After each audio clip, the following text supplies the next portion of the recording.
Vamos falar então sobre o nosso tema. Vamos começar com a história da cardiologia da mulher. Vamos lá. Donzela cardiopata, não case. Se casar, não engravide. Se engravidar, não amamente. Essa era uma afirmação de antigamente. E isso era uma verdade absoluta para eles naquela época. Olha, chegou aqui, ó, Isabel, 52 anos, hein? E aí, essas pacientes não eram encorajadas a gestar. Mas a medicina evoluiu, os estudos vieram e aí, graças a pessoas realmente disruptivas e que pensam além, como uma delas que eu trago para vocês, doutora Nanette Becker. É uma mulher de 94 anos, uma cardiologista atuante até hoje. E essa mulher foi, sim, a primeira e maior forte voz a pedir maior inclusão das mulheres nas pesquisas médicas. Durante 7 décadas, essa mulher passou convencendo pesquisadores a olhar as mulheres além da medicina do biquíni, ou seja, além dos órgãos reprodutores, porque nós mulheres somos muito além disso. Nós precisamos ser vistas como um todo. E toda essa difusão da doutora Nanette da importância da cardiologia da mulher, isso tomou todo o mundo. Em diversos lugares a gente tem grandes estudos, grandes grupos de estudo, e aqui no Brasil a gente tem o Departamento de Cardiologia da Mulher, que difunde, que estuda a importância desses estudos. E dentro da cardiologia da mulher, uma das linhas de estudo é sim a cardiopatia na gestação. A gente teve a nossa primeira diretriz publicada em 2009 e um posicionamento mais recente em 2020. Ambos os estudos, ambos os documentos, a gente tem ali por trás uma grande estudiosa, uma grande pesquisadora brasileira, que é a doutora Valquíria Samuel Ávila. E ela teve a brilhante frase que diz: jovem cardiopata, case, casada, engravide sob orientação do planejamento familiar. Se grávida, obedeça às recomendações de assistência pré-natal. Se puérpera, amamente. Ou seja, a medicina evoluiu, os estudos vieram e não mais aquela frase de antigamente. Hoje sim, essas mulheres chegam à idade de gestar e encorajadas, desde que elas tenham uma assistência. Inspirada na doutora Nanette, na doutora Valquíria Samuel Ávila, no ano passado, eu organizei o primeiro simpósio de cardiologia da mulher aqui no Espírito Santo, onde eu tive a felicidade de juntar duas sociedades, a Sociedade de Cardiologia e a Sociedade de Ginecologia e Obstetrícia. Porque o mundo da cardiologia e o mundo da ginecologia e obstetrícia tem sim algo em comum. E é a mulher, é a saúde cardiovascular dessa mulher e dentro dele a cardiopatia na gestação. E quando a gente pega os estudos que todas essas mulheres fizeram e muitas outras, a gente mostra que os eventos cardiovasculares das mulheres não estão só relacionados aos fatores bem estabelecidos. Os fatores de riscos dessas mulheres como um todo, de todas nós, vão além desses. A gente tem fatores de riscos sub-reconhecidos e a gente também tem os fatores de riscos específicos das mulheres. E quando a gente avalia esses fatores específicos, nós temos sim os eventos adversos da gestação. E esses eventos adversos na gestação ocorrem em até 30% das gestações. Ou seja, não são raros. Eles acontecem e com muita frequência. E quando a gente avalia a base de fisiopatologia, por que dessa relação toda, a base é a mesma. Inflamação, disfunção endotelial e aterosclerose subclínica. Então, essa paciente precisa sim ser vista como um todo. A paciente que tem um evento adverso na gestação precisa ser estratificada a longo prazo para as doenças cardiovasculares. Dando seguimento aos outros temas que a gente vai abordar, vamos falar um pouco mais agora sobre hipertensão, sobre cardiomiopatia periparto. Dentro dos eventos adversos na gestação, a hipertensão tem sempre uma relevância muito importante, porque é algo que a gente trabalha ali na nossa rotina. Se você faz assistência a pacientes gestantes, você trabalha com certeza com alguma paciente gestante. E quando a gente se vê atendendo uma paciente portadora de hipertensão, a gente fica como se fosse numa corda bamba. Para um lado, a gente pensa nos riscos maternos, o que pode acontecer com essa mulher, se a gente trata e se a gente não trata. Por outro lado, a gente pensa também nos riscos fetais. Se eu trato demais essa mulher, será que eu vou causar um hipofluxo placentário e vou prejudicar o bebê? Então, achar o equilíbrio disso é sempre muito difícil. E vale lembrar que a hipertensão na gestação crônica leve, essas pacientes atingem de 70% a 80% dos casos. Então, fica sempre o viés ali. Tratar de forma mais invasiva, mais enfática, ou ser mais permissivo no controle da pressão dessas pacientes. E para nos responder isso, em 2022 foi publicado o estudo CHEP. Aqui, já vou te adiantar, tem o QR Code no cantinho, então já entra ali para você ter acesso a esse artigo, tá bom?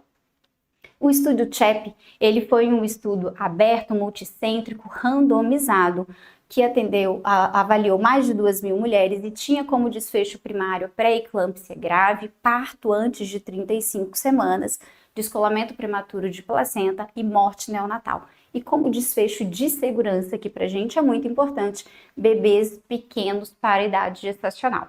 Então eles pegaram essas mais de 2.000 mulheres e dividiram em dois grupos. O grupo de tratamento ativo, onde eles tinham uma meta de pressão abaixo de 140/90. E o grupo controle, que era mais permissivo, onde eles tratavam apenas se tivesse uma pressão maior do que 160/105, muito mais permissivo. E a gente viu sim, como conclusão desse estudo, que o tratamento da hipertensão crônica leve na gravidez reduziu resultados adversos. A gente vê aqui que o grupo de tratamento teve uma redução importante de eventos e sem prejudicar o crescimento fetal. É o que a gente vê nesse gráfico. Não teve significância estatística. Ou seja, a gente consegue tratar essa mulher durante a gestação com uma meta pressórica menor do que 140/90 com segurança, tanto para a mãe quanto para o bebê. E depois do parto? Como que eu devo conduzir? Qual a meta pressórica que a gente vai ter após o parto? Porque depois do parto, essa mulher está vivendo uma tempestade, né, gente? É uma tempestade de hormônios, é uma tempestade de sentimentos, a vida vira literalmente de cabeça para baixo. Mas será que aqui eu também tenho que ser permissivo, dar tudo bem, chegar numa pressão mais alta? Ou eu também tenho que ter um controle mais incisivo? Quando a gente avalia o ECOG, que é o Colégio Americano de Ginecologia e Obstetrícia, eles recomendam medicação com pressões acima de 150/100. Isso aqui é orientado por estudos de casos de 1987. Será que isso tudo está condizendo com a nossa atualidade? Porque quando a gente avalia o Colégio Americano de Cardiologia, a orientação para a população em geral é que a gente tenha números abaixo de 130/80, para a gente reduzir riscos cardiovasculares futuros dessa população. E será que eu posso ser tão permissiva durante a gestação? Durante o puerpério? Não vai causar nenhum prejuízo para essa mulher? No puerpério está tudo bem? Está tudo controlado? Porque a gente sabe que 60% das mortes maternas acontecem após o parto. 4 a 6 dias após o parto, essa mulher tem um pico pressórico e ela leva até 6 semanas para voltar aos níveis pressóricos pré-gestacionais. Quando essa mulher tem um aumento pressórico, a gente sim tem uma paciente que vai mais de volta ao pronto-socorro, tem maior índice de reinternação, de sulfato de magnésio, porque existe sim pré-eclâmpsia pós-parto, existe eclâmpsia após o parto. Então, será que a gente pode ser permissivo? Essa mulher tem sim descontrole de saúde mental. Essa mulher está preocupada e já está vivendo toda aquela mudança. Será que a gente pode ser permissivo? Esse estudo foi publicado esse ano, 2025. É extremamente recente no JACC. ali também está o QR Code. E nesse estudo foi exatamente essa pergunta. E eles tiveram o grupo de intervenção, onde eles tiveram como meta pressão abaixo de 130/80. E no grupo controle, eles tinham a meta abaixo de 150%. Ou seja, aqui era mais permissivo e aqui não tanto. Esse estudo foram avaliados mais de 700 mulheres. Essas mulheres foram controladas durante 6 semanas de forma remota, foram medicadas e a gente teve sim um desfecho com uma redução de 68% das idas ao pronto atendimento dessa mulher. E quando a gente avalia gráficos, curvas pressóricas, aqui a gente tem a pressão sistólica. A gente vê que no grupo de intervenção, a gente teve um retorno da pressão muito mais rápido do que no grupo controle. Assim como na pressão diastólica. E aqui fica uma curiosidade. A pressão diastólica do puerpério, ela leva mais tempo para voltar aos limites normais, basais dessa paciente. Então, a gente também tem que seguir acompanhando e medicando essa paciente. Agora, eu quero saber de você. O que você acha disso? O que você acha mais adequado? É a gente ser permissivo ou a gente tratar de forma mais invasiva? Conversa comigo aqui no chat que eu quero ver, viu? Ó, já tem o William falando, prefiro pecar por excesso do que por falta. Então, eu trabalho tendo metas pressóricas mais baixas, tá? Na Sociedade de Cardiologia do Brasil, a gente fala em números abaixo de 140/90, mas esse estudo fala 130/80, assim como os americanos têm trabalhado hoje em dia para a população no geral. E eu tenho grandes resultados fazendo dessa forma. Eu não tive nenhuma paciente que teve que voltar ao pronto-socorro para ser reavaliada, mas o meu acompanhamento é muito próximo dessas pacientes, sabe? Eu falo com elas diariamente, eu faço o controle, peço para que meça essa pressão 3 vezes por dia, até a gente chegar no que a gente precisa ali de tratamento, tá? A Isabel fala, tratar sempre. Pois é, mas quando a gente olha os documentos, né, os documentos acabam sendo muito mais permissivos. E a gente tem sim que lembrar que a hipertensão, ela não gera consequências apenas naquele momento, né? Não são consequências apenas gestacionais. Essa mulher, quando não bem acompanhada, leva sim a consequências futuras, tá? E quando a gente pensa em consequências ali ainda na gestação, existe uma relação que eu preciso te contar. Síndromes hipertensivas gestacionais estão presentes em até metade dos casos de cardiomiopatia periparto. Ou seja, metade das pacientes com periparto tiveram evento de síndrome hipertensiva. Então, se a sua paciente teve um quadro de síndrome hipertensiva, atenção, é uma candidata a periparto. Ó, teve mais gente aqui, ó, Isabel, sempre mais invasiva. A gente pensa parecido, viu, Isabel? Falando um pouquinho mais sobre a periparto. A cardiomiopatia periparto, infelizmente, a gente ainda ela é pouco diagnosticada, digamos assim, apesar de acontecer relativamente muito. E isso acontece porque a gente subestima a doença. E a gente subestima a doença, a gente subestima o diagnóstico, porque lá no começo a gente subestima os sintomas dessa mulher. Sabe por quê? Ela tá ali, ou no final da gestação, ou no pós-parto. E aí essa mulher tá com queixas de cansaço, tá com queixas de palpitações, e essa mulher vai ser atendida, e o que falam para ela? É normal da gravidez. E aí vai passando o tempo até que essa mulher chega assim num quadro muito grave. Lá no comecinho, quando eu contei de uma paciente minha que eu atendi com periparto, que teve um relato, ela foi uma dessas pacientes. E aí a gente subestima o diagnóstico da cardiomiopatia periparto. E para fazer diagnóstico de periparto, a gente tem sim que ter uma disfunção ventricular esquerda com fração de ejeção abaixo de 45%. Ela tem que ocorrer no final da gestação ou um dos primeiros meses após o parto. E ela tem sim que ser descartada outras causas da insuficiência cardíaca. Ela acontece em 1 para cada 2.000 nascimentos. Isso é muito regional. Quando a gente pega, por exemplo, África, Nigéria, é 1 para cada 100 nascimentos. Então, isso aqui é uma média mundo, tá? De 1 para cada 2.000. 69% dos casos ocorrem após o parto.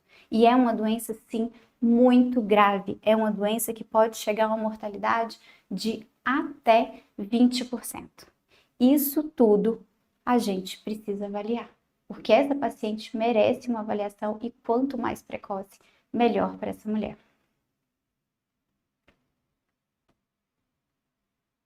Uma das maiores dores de uma mulher quando recebe o diagnóstico de uma cardiomiopatia periparto é que ela já pensa, mas será que eu vou conseguir chegar para brincar com os meus filhos, correr com os meus filhos, jogar bola, brincar de pega-pega? Imagina você se colocando no lugar dessa paciente ao receber esse diagnóstico. É uma grande dor, né? Primeiro que ela quer sobreviver, né? E ela sobrevivendo, depois ela quer ter esse prazer, esse privilégio, que infelizmente não é de todas. E aí, a gente, ao dar essa notícia, será que a gente não tem como estratificar essa paciente antes e falar para ela, olha, sua chance de recuperação é de X, Y, mostrar para ela e até mesmo orientá-la da forma mais adequada? E eu posso te afirmar que até muito pouco tempo atrás, a gente não tinha como fazer isso, a gente não tinha como orientar essa paciente dessa forma. Qual a probabilidade de ter recuperação ventricular? E agora, a gente tem. No ano passado foi publicado um modelo prognóstico para prever a recuperação do VE em 6 meses. Foi um corte global de fácil aplicabilidade, ou seja, eles quiseram colocar ali nessa estratificação exames que fossem de fácil acesso, nada com um custo elevado e que a gente não pudesse entregar nos mais diversos serviços. Então, essa foi a ideia deles e eu vou te mostrar esse score, essa estratificação.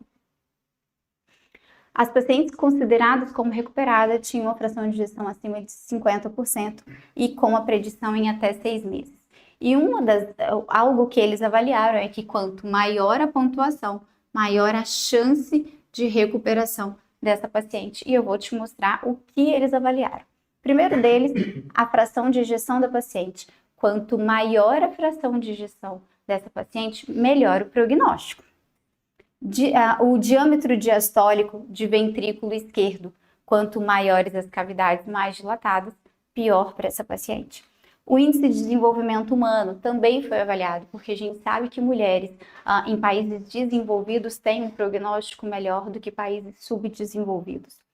A duração dos sintomas, que foi aquilo que a gente comentou sobre subestimar diagnósticos. Quando a gente faz um diagnóstico tardio, é pior para essa mulher, piora o prognóstico. Duração de QRS, quanto mais alargado, pior para ela. E a presença de pré-eclâmpsia. Por que a presença de pré-eclâmpsia? As pacientes que tiveram pré-eclâmpsia, quando desenvolvem a cardiomiopatia periparto, elas são mais sintomáticas. São pacientes que chegam mais graves, mas são as pacientes que têm maior índice de recuperação. As pacientes com pré-eclâmpsia, tiveram pré-eclâmpsia, elas ganham uma pontuação. Então, por que isso acontece? Os estudos têm mostrado que as pacientes com um quadro da pré-eclâmpsia, ela faz uma liberação hormonal que afeta o coração, causando a miocardiopatia. Diferente das outras pacientes que não tiveram pré-eclâmpsia, que a base delas, a base da causa da doença delas é genética, que não é o caso da pré-eclâmpsia. Então, a gente sabe sim que são pacientes mais graves no primeiro momento, mas com maior chance de recuperação dessa função ventricular. Então, é isso aqui. Quanto mais pontinhos a gente vai acumulando, maior a chance dessa mulher se recuperar. E algo que chama muito atenção são os 2 exames usados durante essa estratificação, que são exames factíveis, ecocardiograma e aqui o eletrocardiograma, que são exames de fácil aplicabilidade e que a gente precisa no momento do diagnóstico dessas pacientes. Por que desenvolver isso? Qual o objetivo? Aconselhamento personalizado dessa paciente, estratificação de risco, otimizar a terapêutica de forma mais oportuna para essa paciente, encaminhar para serviços especializados, orientar sim na decisão de certos tratamentos, por exemplo, o implante de um CDI, e previsões de gestações futuras, que é sempre um grande questionamento dessas pacientes. A minha dúvida para você é o seguinte: você já atendeu uma paciente portadora de cardiomiopatia periparto? Me conta, ó, também quero saber aqui, hein, no chat, já vai me contando. Eu tô te perguntando isso porque, por exemplo, nos nossos grupos de estudo, por exemplo, no Departamento de Cardiologia da Mulher, a gente vê que as pessoas que atuam em Norte e Nordeste têm um maior índice de trabalho com essas pacientes, diferente das pessoas que trabalham mais na região sul do país. Eu tô aqui no meizinho, ó, no Espírito Santo. Como muitos dizem, não sei se é norte ou se é sul, enfim, eu tô aqui. E eu tenho, sim, alguns casos de cardiomiopatia periparto, eu sigo acompanhando essas mulheres e elas requerem, sim, uma atenção especializada e agora a gente pode empregar o score que até pouco tempo a gente não tinha. E é uma área que a gente tem estudando bastante e a gente está na expectativa de novos artigos aí para sair, porque a gente tem mudança, sim, em questão de tratamento dessas pacientes. E a gente tem que lembrar que até 2/3 das mortes relacionadas à gravidez, devido às doenças cardíacas, são evitáveis. Ou seja, cabe a nós mudarmos essa realidade. Eu quero ver aqui se vocês me contaram, se alguém já atendeu cardiomiopatia periparto, hein? E aí a gente tem a possibilidade de mudar essa realidade. E eu vou te listar 5 grandes falhas que são possíveis da gente mudar. A gente tem falta de aconselhamento pré-concepcional nessas pacientes portadoras de cardiopatia. Falha na estratificação de risco. Essa paciente, quando deseja engravidar, ela precisa sim saber quais são os seus riscos, os riscos de complicações ou não, como deve ser feito esse segmento. Diagnóstico tardio, como por exemplo na cardiomiopatia periparto. Tratamento inadequado e ineficácia no segmento. Essas pacientes portadoras de cardiopatia não devem ir ao cardiologista uma única vez, lá no comecinho da gestação. Elas precisam sim seguir acompanhando. Assim como ela faz um pré-natal bonitinho ali com o ginecologista, ela também precisa do acompanhamento multidisciplinar. Então, a gente precisa mudar essa realidade e a única forma da gente mudar isso é com educação, é compartilhando conhecimentos, é fazendo exatamente o que a gente está fazendo aqui nesse momento. E eu te convido para ir um pouquinho além. Te encorajo a ir além de sua área de conforto, a pensar fora da caixa, inspirado na doutora Nanete. A gente precisa, sim, mudar essa realidade, porque quando a gente diminui os eventos adversos na gestação, a gente diminui, consequentemente, a mortalidade materna. E a gente também diminui eventos cardiovasculares futuros dessa mulher. E cabe a nós entregarmos da melhor forma e orientar para a nossa paciente.